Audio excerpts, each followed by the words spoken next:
Top quality और consistent performance के लिए सिर्फ सिल्वर पंप। टॉप क्वालिटी और कंसिस्टेंट परफॉर्मेंस के लिए सिर्फ सिल्वर पंप, नाम याद रखना। संतोष देशमुख खून प्रकरणात 83 दिवस होऊन गेलेत, अजूनही आरोपीला ताब्यात घेतलं नाही पोलिसांनी। एक आरोपी फरारचा आहे। आता काय सांगाल, 83 दिवस होऊन गेले तर अजूनही एक आरोपी मोकळाच आहे। याआधी पण मी खूप वेळेस बोललेलो आहे या विषयावर। तो आरोपी आहे तो एवढा सराईत आहे, हे सगळेच सराईत आरोपी होते, परंतु याच्यामध्ये ही एवढी मोठी टोळी आहे हे पोलिसांना देखील माहीत असताना सुद्धा त्यांनी माहीत नसल्यासारखं केलं। आणि काही किरकोळ आरोपी जे आहेत, जे ह्यांच्या इशाऱ्यावर चलतात, त्या लोकांना पकडण्याचा प्रयत्न केला। पकडणारे हेच जे आज समर्थन करतात, जे आरोपीला आदर्श मानतात, त्यांना हे चिल्लर पार्टी पकडून द्यायची होती आणि जे मुख्य आरोपी होते हे बाजूला करायचे होते। परंतु ही खंडणीखोर, हे जे खून प्रकरणातील लोक आहेत, हे अपहरण करणारे लोक आहेत, ही सगळी साखळी एकच असल्यामुळं परत त्याच्या लक्षात असं आलं की आता ह्याच्यातून कुणी सुटणार नाही। त्याच्यामुळं हे जे फरार आरोपी आहे, ते फरार आरोपीला त्यांना शोधण्याला पुन्हा अडचणी आल्या, कारण आत्तासुद्धा कुणीतरी त्याचं समर्थन, कुणीतरी त्याचं पाठराखण केल्याशिवाय तो एवढ्या दिवस फरार होत नाही। दुसरा एक विषय आहे की पहिले पूर्वी जे बीड जिल्ह्यामध्ये पोलीस अधिकारी असतील, कर्मचारी स्वतः मागणी करायची बीडमध्ये, आम्हाला बीड पाहिजे। आता असं झालं की 107 पोलीस अधिकारी किंवा कर्मचाऱ्यांनी बदलीचे विनंती आज देखील करण्यात आलेली आहे। कसं पाहताय आपण?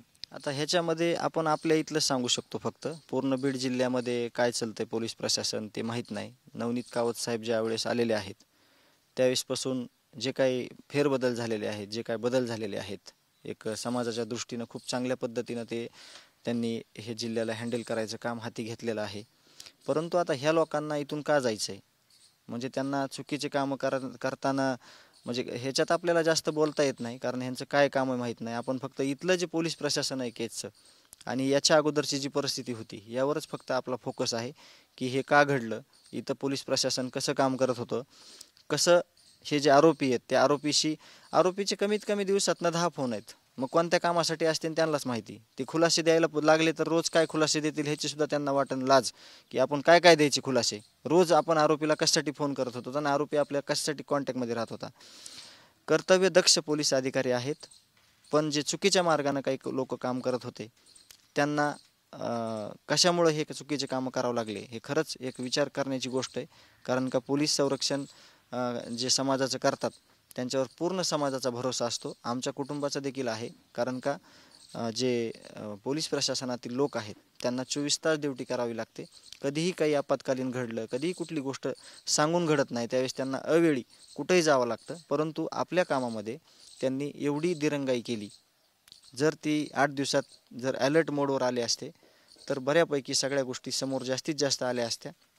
परंतु तसं न होता ह्या जाणीवपूर्वक गोष्टी टाळल्या आणि आज ह्या जे बदल्या होत आहेत त्या कशामुळे होत आहेत, ते अधिकारी कोण आहेत पहिले हे आपल्याला कळल्यानंतर आपल्याला मत व्यक्त करता येईल। कारण का आपल्याला बऱ्यापैकी ह्या गोष्टी कळलेल्या आहेत की कोण ह्या आरोपींसाठी, कोण यांच्यासाठी कामं करत होते आणि चुकीच्या कामामध्ये ह्यांचा हस्तक्षेप होता हे आपल्याला त्यांचे नावं समोर आल्यावरच कळणार आहे। तसं पाहिलं तरी पूर्वी जे अजितदादा, आता पाहिलं तर अजितदादा आपले पालकमंत्री बीड जिल्ह्याचे, त्यांनी अजितदादांना काही दिवसापूर्वी दम पण दिला होता पोलीस अधिकाऱ्यांना, मी माझ्याकडून असं काही गैरप्रकार झाला मी खपवून घेणार नाही असं देखील दम दिला होता।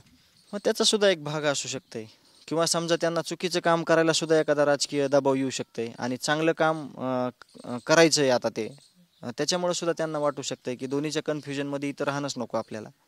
जरी त्यांची इच्छा असेल चांगलं काम करायची तरी एखादा राजकीय दबाव दुसरीकडून येत असेल, किंवा वाईट काम करताना इकडून दादाचा दबाव येत असेल की वाईट काम करू नका, तर तसं पण होऊ शकतंय। ते काय आपल्याला जेवढं काय पुढचं माहीत नाही।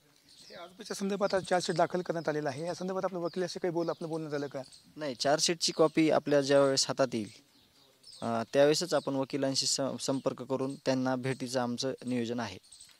आता पाहिलं ते संपूर्ण संतोष देशमुख खून प्रकरणामध्ये आता सगळ्यांचा संपूर्ण निकाल जे आहेत आता केस आपल्या केसच्या न्यायालयामध्ये चालणार आहे।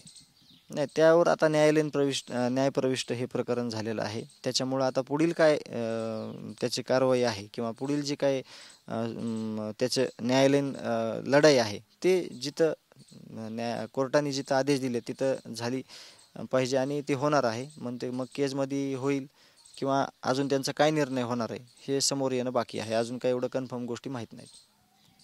हे पाहिलं तर हे होते धनंजय देशमुख, कॅमेरा पर्सन आप्पासाहेब मोगलकर, मी संभाजी म्हणजे TV9 मराठी, केज, बीड।